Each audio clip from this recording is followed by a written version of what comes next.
அன்னைக்கு என்னென்ன பண்ணுன்றது எல்லாத்தையும் போலீஸோட கோஆப்ரேட் பண்ணியிருக்கு. 11 நாளைக்கு தண்ணி கூட அவன் வயிற்றுல இறங்காத அளவுக்கு வாழ்க்கையை வந்து சித்திரவதை அனுபவிச்சிருக்கான். குடும்பம் தெரியாம நடக்கல, தெரிஞ்சுதான் நடந்திருக்கு. மூச்சு திணறல், மூச்சு இழைப்பு, குரட்டையால் அவதியா? நுரையீரலை ஆரோக்கியமானதாக்கி எளிதாக சுவாசித்திடுங்கள். தங்கம் 24x7 ஆஸ்துமா சிகிச்சை நாமக்கல் மற்றும் கான்பூர். கிங் டிவி நேயர்களுக்கு வணக்கம். இன்று நம்மோடு இணைந்திருக்கும் சிறப்பு விருந்தினர் சமூக ஆர்வலர் திரு ஹரிகிருஷ்ணன் அவர்கள். சார் வணக்கம். வணக்கம் பிரதர். 2022 குமரி கேரளம் பகுதியை பெருசா பாதிச்சது அந்த ஜூஸ்ல வந்து காதலனுக்கு விஷம் கலந்து கொடுத்து அந்த காதலனை கொன்ன வழக்கு தான். நேற்று ஜூஸ் பொண்ணு நேற்று முன்தினம் தீர்ப்பு வழங்கப்பட்டிருக்கு. கிட்டத்தட்ட அந்த பொண்ணுக்கு தூக்கு தண்டனை அப்படிங்கிறது யாரும் எதிர்பார்க்கல. இவ்வளவு பெரிய ஒரு விஷயத்துக்கு தூக்கு தண்டனை கொடுப்பாங்களா, அது பெண்ணுக்கு அப்படின்னு யாருமே எதிர்பார்க்கல. இந்த வழக்கை எப்படி பாக்குறீங்க? நீதியும் நியாயமும் செத்து போகலன்றதே ஏதோ ஒரு வகையில ஒரு சில கேசஸ் வந்து சொல்லுது. பட் அதுக்கே 2.5 வருஷமா தான் சொல்லணும் அப்படின்றது இருக்குல்ல. இந்த ஒரு நம்ம ஊர்ல இருக்க பெரிய பிரச்சனையே என்னன்னா, பேசி ஆறி அடங்கி போய் அது முடிஞ்சு போனதுக்கு அப்புறமா எப்பயோ ஒரு வாட்டி ஓப்பன் ஆகுறதா தான் ஒரு இஷ்யூவாவே இருக்கு. அதற்கு காரணம் என்னன்னா, குற்றவாளிகள் தண்டிக்கப்படுறது எந்த அளவுக்கு முக்கியமோ, நிரபராதிகள் வந்து விடுவிக்கப்படணும் அப்படின்றதும் ரொம்ப முக்கியமா பார்க்கப்படுது. அதுக்காக தான் அது பண்றோம். பட் அது வந்து கொல்கத்தா கேஸ்ல தோத்து போச்சு. அட்லீஸ்ட் இந்த கேஸ்லயாவது அந்த பொண்ணுக்கு வந்து அந்த தூக்கு தண்டனை அப்படின்றத சொல்லி பண்ணியிருக்காங்க. ஆனா இதுல வந்து ஒரு குடும்பத்தின் ஒரு சூழ்ச்சியே இதுக்குள்ள இருக்கு அப்படின்றது தான் ஆதாரம் இல்லைன்னா அவங்க அம்மாவை வந்து இது பண்ணிட்டாங்கன்னு வச்சுக்கோங்களேன், போதுமான ஆதாரம். ஆமா, ஆனா இருந்தாலும் வந்து ரொம்ப தெளிவா குடும்பம் தெரியாம நடக்கல, தெரிஞ்சுதான் நடந்திருக்கு. ஏன்னா இந்த பொண்ணும் ஏன் இப்படி யோசிச்சுது, இன்னைக்கு வரைக்கும் அந்த மர்ம முயற்சிகள் அவிழ்க்கப்படவே இல்லை. அது விஷந்தானா அப்படின்றதும் இன்னும் அதை வந்து சொல்லப்படலை. ஸோ இந்த பொண்ணும் வந்து ஒரு நல்ல ஒரு படிப்புல இதுல இருந்திருக்கு. இந்த பொண்ணு செம்ம ஸ்மார்ட்டா பயங்கரமா படிச்ச, எல்லா இடத்துலையுமே செம்ம மார்க்கு, செம்ம ரேங்கிங், செம்ம பிரில்லியன்ட். அதான் பிரில்லியண்டா எப்படி சாவடிக்கணுன்றதும் தெரிஞ்சிருக்கு அந்த பொண்ணுக்கு. பையன் வந்து ஒரு பக்கத்துல அப்படியே ஓடிட்டு இருந்திருக்கு. இவங்க 2 பேரும் வந்து மீட் பண்ணியிருக்காங்க, அப்புறம் லவ் பண்ணியிருக்காங்க, டிராவல் பண்ணியிருக்காங்க, அடிக்கடி வந்து நிறைய வெளியில போறது எல்லாமே ஃபுல்லா இருந்திருக்கு. கரெக்டா ஃபேமிலியில வந்து மாப்பிள்ளை பார்க்க ஆரம்பிச்சிருக்காங்க. மாப்பிள்ளை பார்க்க ஆரம்பிச்ச உடனே அந்த பொண்ணோட வீட்டில் வந்து இந்த பொண்ணை கன்வின்ஸ் பண்றாங்க. இந்த பொண்ணு ஒத்துக்கல, இன்னும் ரொம்ப ஃபோர்ஸ் பண்றாங்க, ஒத்துக்கல. அப்புறம் பணக்கார மாப்பிள்ளைன்னு ஆசை காட்டுறாங்க. மாப்பிள்ளை ஃபேமிலி செம்ம வெயிட்டான ஃபேமிலியில மாட்டி இருக்கு. அதெல்லாம் சொல்லி அவன் அப்படியே இது பண்ணி அந்த பொண்ணை கன்வின்ஸ் பண்ணி வைக்கிறாங்க. அந்த பொண்ணும் அந்த கல்யாணத்துக்கு ஓகே அப்படின்ற மாதிரி ஓரளவுக்கு ரெடி ஆயிருந்திருக்கு. ஸோ லவ்வாவே ஒழுங்கா போயிட்டு இருந்த இடம் இவங்க 2 பேருக்குள்ள ஒரு சில இடத்துல பிரச்சனைகளாக வர வச்சு ஒரு நாள் இவன் போய் அவன் ஃப்ரெண்டோட போய் வீட்டில் போய் பார்க்கலான்னு போறான். வீட்டில் போய் பார்க்கலான்னு போகும்போது அவன் ஃப்ரெண்டை நிறுத்திட்டு இவன் மட்டும் போயிட்டு வரான். போனவனுக்கு வந்து குடிக்கிறதுக்கு எப்பவுமே நம்ம வீட்டுக்கு போனால் தண்ணி கொடுக்குறது நம்ம மரபு எப்படியோ அதே மாதிரி ஏதோ ஒரு கஷாயம் மாதிரி ஏதோ ஒன்று கொடுத்துருக்கு.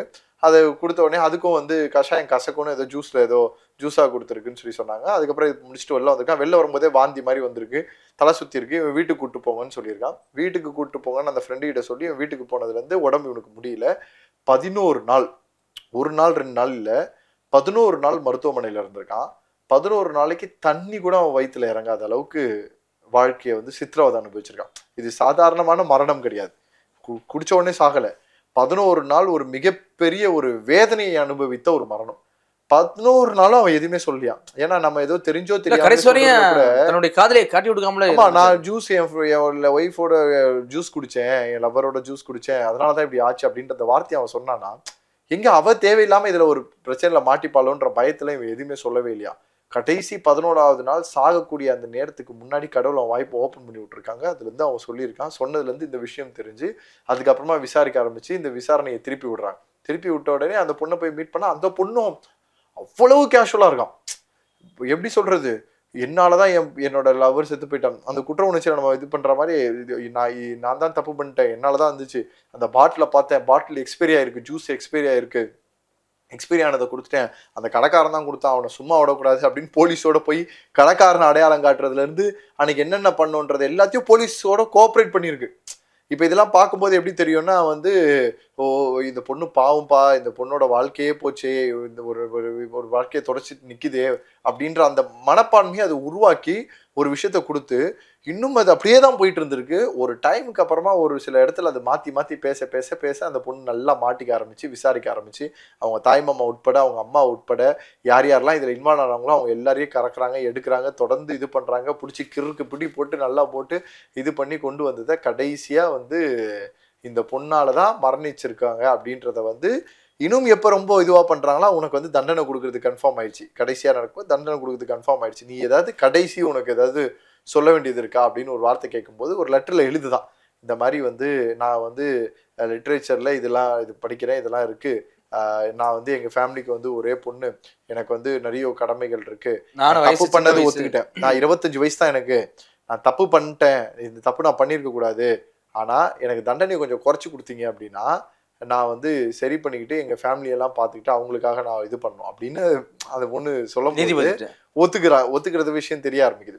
அதுக்கப்புறமா அந்த பொண்ணை என்ன பண்ணுறாங்க, பிடிச்சி வக்கீல்கள் என்ன சொல்கிறாங்க, அரசு தரப்பு வக்கீல்கள் வந்து இப்போ ஏற்பட்ட கொடுஞ்செயலை பண்ணவருக்கு வந்து அதிகபட்ச தண்டனை தான் கொடுக்குமே தவிர குறைந்தபட்ச தண்டனை கொடுக்கக்கூடாது அப்படின்றதெல்லாம் சொல்லி, அவங்க அம்மா இதில் இன்வால்வ் ஆயிருக்காங்களான்றதுக்கு ஆதாரம் இல்லை, அவங்க மாமா வந்து இன்வால்வ் ஆயிருக்காங்கன்ற ஆதாரம், அவர் தான் வசம் வாங்கி கொடுத்துருக்காரு போல. ஆமாம், 3 வருஷம் அவருக்கு வந்து தண்டனைக்கான இது கொடுத்துட்றாங்க. இந்த பொண்ணுக்கு வந்து கடத்தல், அப்புறம் கொலை, இது முயற்சி செய்தல், அந்த மாதிரி ஒரு கிட்டத்தட்ட ஒரு 3-4 பிரிவுகள் எங்கெங்கெல்லாம் அடிக்க முடியுமோ நல்லா வச்சு அந்த பொண்ணை வந்து ஃபுல்லாக லாக் பண்ணி டோட்டலாக இது பண்ணி அந்த பொண்ணுக்கு வந்து இது பண்ணி மரண தண்டனை அப்படின்றத வந்து அந்த பொண்ணுக்கு கன்ஃபார்ம் பண்ணி கோர்ட் வந்து தீர்ப்பு வழங்குது. ஏன்னா ஆக்சுவலி ஒரு டைமில் 2022 வருஷத்தில் பீக் ஸ்டோரி, கேரளாவோட ஒரு டாப் லெவலில் பேசப்பட்ட ஒரு மிகப்பெரிய ஒரு இதோட ரிசல்ட் வந்து 2025 3 வருஷம் தவத்துக்கு அப்புறமா கிடைச்சிருக்கு. ஸோ அந்த அளவுக்கு வந்து ஒரு பிரயாணம். அப்படின்னா இதுலேருந்து என்ன ஒரு நம்பிக்கை கொடுக்குறாங்கன்னா, தப்பு பண்ணால் அது பொண்ணாக இருந்தாலும் சரி, எங்கே எப்படி நீங்கள் சம உரிமை எல்லா இடத்துலையும் கேட்குறீங்களோ அதே மாதிரி தவறு பண்ணாலும் அதே சம உரிமை தான், அதே தண்டனை தான் அப்படின்ற விஷயத்த நல்லா அழகாக சொல்லியிருக்காங்க. என்ன எனக்கு இதே தூக்கு தண்டனை மாதிரியான ஒரு ஸ்டேட்மெண்ட் தமிழ்நாட்டிலேயோ நம்ம ஊர்லேயோ பெண்களுக்கு எதிராக பண்ணக்கூடிய பாலியல் வன்கொடுமைகளாக இருக்கட்டும், அல்லது ஆண்களுக்கு எதிராக நடக்கக்கூடிய பிள்ளைகளுக்கு இந்த மாதிரி நடக்கிறவங்களுக்கு எல்லாம் கொண்டு வந்தாங்கன்னா அது அவ்வளோ பெரிய சந்தோஷத்தை கொடுக்கும். இதே ஒரு முன்மாதிரி கேஸாக எடுத்து அந்த விஷயத்த பண்ணலாம். அதே மாதிரி பொண்ணுங்க பசங்களை சீட் பண்ணால் என்னடா நடக்கும் அப்படின்றதுக்கு இந்த கேரளா கேஸ் வந்து நமக்கு ஒரு பெரிய, ஏன்னா இன்னைக்கு ஆண்கள் பெண்களை சீட் பண்ணுறதை விட பெண்கள் வந்து ஆண்களை சீட் பண்ணுற கேசஸ் அதிகமாக நம்ம பார்க்க ஆரம்பிச்சிட்டோம். ஸோ அதுலேருந்து அதுலேருந்து மீள முடியாமல் பசங்க பயங்கரமாக அதில் தான் பசங்க நிறைய பேர் ட்ரக் அடிக்ட் ஆகிறது, தவறான பாதைகளுக்குள்ளே போகிறது, தனியை மொத்தமாகவே காலி பண்ணுறதுன்னு சொல்லி நிறைய விஷயங்கள்ல பசங்க அப்படி மூவ் ஆகிட்டே இருக்காங்க. இது அதே மாதிரி பசங்க பெண்களை வந்து அவங்களோட வறுமையும் ஏழ்மையும் பயன்படுத்தி அவங்க அதை பண்ணுறதும் தொடர்ந்து நடந்துக்கிட்டே இருக்கு.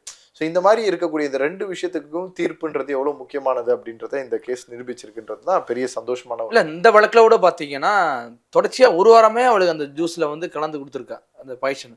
இல்லை, அது சொல்றாங்க கடைசியான கொடுத்த அந்த ஒரு விஷயத்துல தான் அவனுக்கான அந்த இது தெரிஞ்சிருக்கு.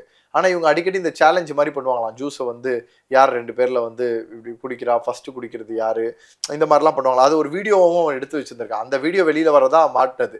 2வது வாய்ஸ் ஆடியோ கிளிப்ஸ் வெளில வந்தது. ஒரு சில விஷயங்கள்லாம் வரும்போது தான் வெளியில தெரியுது. அதான் சொல்றேன் இல்லையா, நம்மளோட விசாரணைகளும் நம்மளோட இதுவும் நியாயமாகவும் நேர்மையாகவும் சரியாக இருந்துச்சு அப்படின்னா குற்றவாளி கண்டிப்பா மாட்டுவான், தண்டிக்கப்படுவாங்க. அது இந்த இடத்துல நடக்குது. ஆனா இது ஒரே ஒரு விஷயம் என்னன்னா, நம்ம ஊர்ல கைட்டு விடுறது எப்படி பண்ணணும்னு நம்ம ஆளுங்களுக்குலாம் விவரம் தெரிஞ்ச ஒண்ணு. ஆனா இந்த மாதிரி ஒரு விஷயத்த ஒரு பொண்ணு பண்ணுன்றத எதிர்பார்த்து, ஏன்னா கொலை பண்ற அளவுக்கு, அதுவும் வீட்டுக்கு வர வச்சு ஒரு விஷத்தை கொடுத்து இறந்து போறவனை இறந்து போயிட்டான்னு சொல்லி நாடகமும் ஆடி அவனுக்காக அழக்கூடிய வாழ்க்கையை சீரியல்ல தான் பார்க்க முடியும். அது அப்படியே வந்து ஒரு லைவ் ஒரு இன்சிடென்ட் மாதிரி ஒரு விஷயத்த பார்க்க வச்சதெல்லாம் நம்மளால இனிமே, அதுதான் நீதிபதி ரொம்ப டென்ஷன் ஆயிட்டாரு. இனிமே நீதிபதியே எங்கேயுமே போய் ஜூஸ் குடிக்க மாட்டாரு. காதலர்கள்னால ஜூஸ் வாங்கி யாரு கொடுத்தாலும் குடிக்கும் போது 2 வாட்டி யோசிப்பாங்க போல இருக்கு. அந்த அளவுக்கு வந்து ஒரு விஷயத்த அது வந்து அந்த ட்ரஸ்ட் ஃபேக்டரை உடைக்கிறது இருக்குல்ல, அவன் எவ்வளவு நம்பிக்கை வச்சிருப்பான் அந்த பொண்ணு மேல. கடைசி வரைக்கும் அந்த பொண்ணை பத்தி சொல்லாம அந்த பொண்ணை வந்து நல்லா இருக்கணும்ன்றத நினைச்சு அப்படி இருந்திருக்கான். அந்த பொண்ணு கூடயே அந்த பொண்ணோட வாழ்க்கையை மட்டுமே முழுசாக நம்பியும் அந்த பொண்ணை மட்டுமே ஒரு இதுவாக நம்பினவனை வந்து இப்பேற்பட்ட ஒரு இடத்துக்குள்ள அவனை கொண்டு வந்து எப்படி அந்த கூச்சமே இல்லாம அல்லது ஒரு மனசாட்சியே இல்லாம இப்படி பண்ண முடியுன்றது நம்மளால யூகிக்கவே முடியல. இது எப்படின்னா, நாம இந்த பார்த்தோம் இல்லையா, நம்ம சென்னையில கூட ஒரு அந்த லேடி வந்து அவங்க குழந்தைங்க வந்து கொலை பண்ணாங்க. அபிராமி, கரெக்டா, பிரியாணி அபிராமினா இன்னும் நல்ல ஃபெமிலியர் பேர் ஆகி போச்சு. அந்த மாதிரி வந்து இதெல்லாம் மனசாட்சியே இல்லாம எப்படி இந்த எக்ஸ்டெண்டுக்கு இவங்க எல்லாம் போறாங்க அப்படின்றதே நமக்கு வந்து ஒரு பெரிய ஒரு மர்டர்களாக இருக்குது. இப்போ நாங்கள் சோளக்காடு இன்சிடென்ட் கூட அப்பா குழந்தைங்களோட இருக்கக்கூடிய கணவரை இழந்த ஒரு பொண்ணை இப்படி சாகடிச்சு இப்படி பண்ணணும், அண்ணா யூனிவர்சிட்டியில் இருக்கக்கூடிய அந்த பொண்ணை வந்து இப்படி இது பண்ணணும் அப்படின்றதெல்லாம் வந்து எப்படி இவர்களுக்குள்ள உள்ள வந்துச்சு, அண்ணா நகரில் இருக்கக்கூடிய அந்த சிறுமி வந்து எப்படி அதெல்லாம் பார்க்கும்போது என்னடா எந்த சமூகத்துல நம்ம வாழ்ந்துட்டு இருக்கோம், யாரை நம்புறது சார்? இந்த உலகத்திலேயே நீங்க நம்ப வேண்டிய, மதிக்க வேண்டிய, என்னைக்கும் பார்க்கக்கூடிய ஒரே ஒரு 2 ஜீவன்களா அது உன்னுடைய தாய் தந்தையாராக மட்டும்தான் இருக்க முடியும். என்னதான் வெளியில கோபமா காட்டினாலும் இதை பண்ணாலும் நீ இப்படி ஆகணுன்றதுல எந்த இடத்துலையுமே அவங்க நினைக்காத ஒரே ஜீவன்கள். அதுலயும் இந்த அபிராமி மாதிரி ஒரு சில பேர் இருக்காங்கன்னு வச்சுக்கோங்களேன். ஏன்னா அவங்க புருஷனை விட்டு அது வெளில வந்து பண்றதுனால. பட் யார் யாரெல்லாம் கரியரா இருக்காங்களோ அவங்க எல்லாரோட வாழ்க்கை சரியாகத்தான் இருக்கு.